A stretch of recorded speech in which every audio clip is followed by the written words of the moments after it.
Hey guys, Cameron with CBN Reviews here, and we are ready to review our very first movie of 2020. This is the review of Birds of Prey and the fantabulous emancipation of one Harley Quinn. I'm going to tell you the things that I liked, the things that I didn't like, a story without spoiling anything, and then my review, so let's get right to it. Before I get into it, thank you very much for clicking on this video. It means a whole lot to me. And if you do me a huge favor, there's a thumbs up down there. If you click that, please, it helps the visibility of this channel. Also, if you're a fan of comic book movie reviews, TV reviews, that sort of thing, hit that subscribe button. And if you want to know as soon as anything gets posted on this channel, hit that notification bell. You'll know as soon as anything gets uploaded. So, Birds of Prey and the I think the title's dumb, but that's personal. Let me get into it. It's directed by Kathy Ann and it stars Margot Robbie as Harley Quinn. There are quite a few supporting actresses in this. Rosie Perez is Detective Montoya. You also have Journey Smollett-Bell, Mary Elizabeth Winstead, and Ewan McGregor. They play Black Canary, Huntress, and Black Mask. Joker and Harley break up, and Harley's trying to, quote, find herself, and what she finds herself in is a world of trouble, mostly dealing with Roman Sionis, who is played by Ewan McGregor.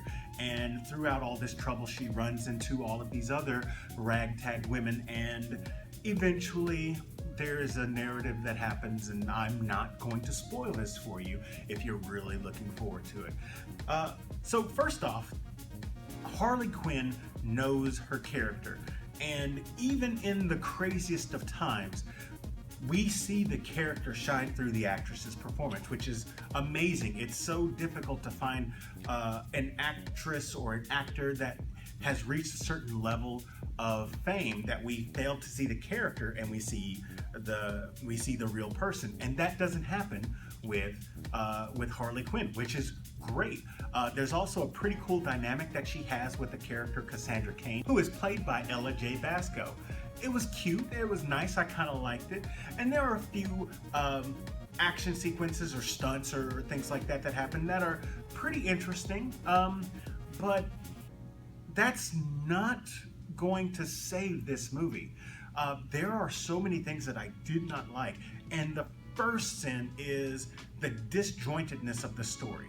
Now, I understand that this is coming from the perspective of Harley Quinn, so cohesion is not going to be a selling point, but in order for this to be entertaining, I can't feel like I'm completely jerked around back and forth, which for the first 2/3 of this movie, I do feel like it. I understand they're trying to give us backstory, and it's just the way that it's delivered was not my personal favorite. Also, the action sequences, for the most part, are derivative. There's nothing new that they're selling, and there was maybe one full-blown action sequence that I was like, I like that. But the premise of it, or when it happens, defeats the purpose. Also, when I say derivative, I mean that this is, like these are women that are standing up for themselves and they're fighting against the men and all these men, and not one, not two, but 3 instances there are nut shots, and I understand 1 in there. I can kind of get 2 in there, but come on, you can do better. You can totally do better.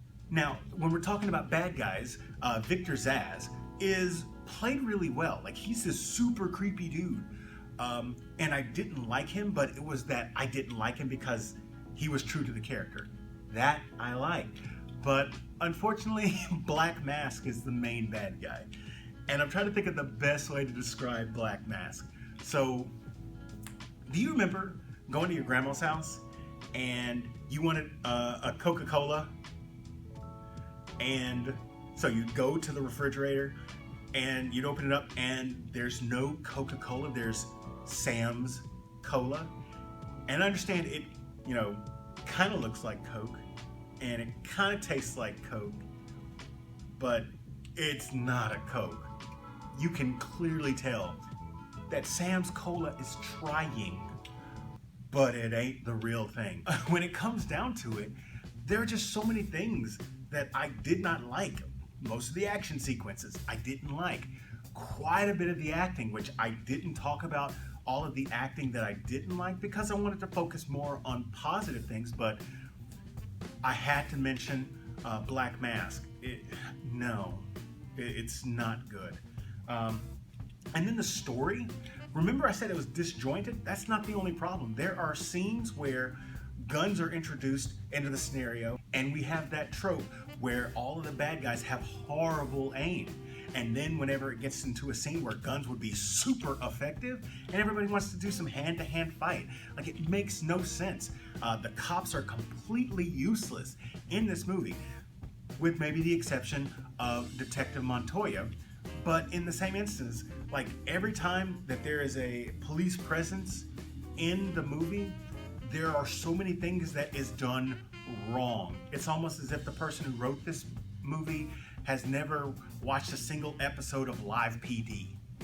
I mean, when it comes down to it, Birds of Prey is a hot mess. And I wish that it was so much better. I wanted to come into this with high hopes. I had given my excitement a 6 out of 10 for this, but it fell so much shorter than that. The score that I'm gonna give this is a 37. The story doesn't hit where it needs to, and there are so many loose points and giant gaping plot threads that it makes you, if you're trying to think about what's going on, it makes your head hurt. The action sequences, they don't get where they need to go. The acting, some good, a lot not so good. And then I think this being the first like big kind of action movie, I think the budget for this was $100 million. I think the director may have bitten off a little more than she could chew, which is just a shame because I really wanted to be surprised by this movie. If you really want to get a good Harley Quinn experience, and I know I just reviewed this movie, but check out Harley Quinn on DC Universe. I didn't expect Kaylee Cuoco's performance as Harley Quinn, even though it's animated, to be as true to the character as it is. If you have DC Universe, check out that show. And I'm not going to tell you not to go watch Birds of Prey and the fantabulous emancipation of one Harley Quinn, but I am going to say that if you have to choose between one or the other, the animated one is a much better showing. So that's my review of Birds of Prey. I'm not saying it again. I'm not gonna do it. Tell me what you thought about it in the comment section down below. If you enjoyed this video, hit that like button. If you're new here, subscribe to the channel and share this with your friends. I want to be able to see you guys, so I gotta put the glasses back on. This is Cameron with CBM Reviews. We'll see you next time.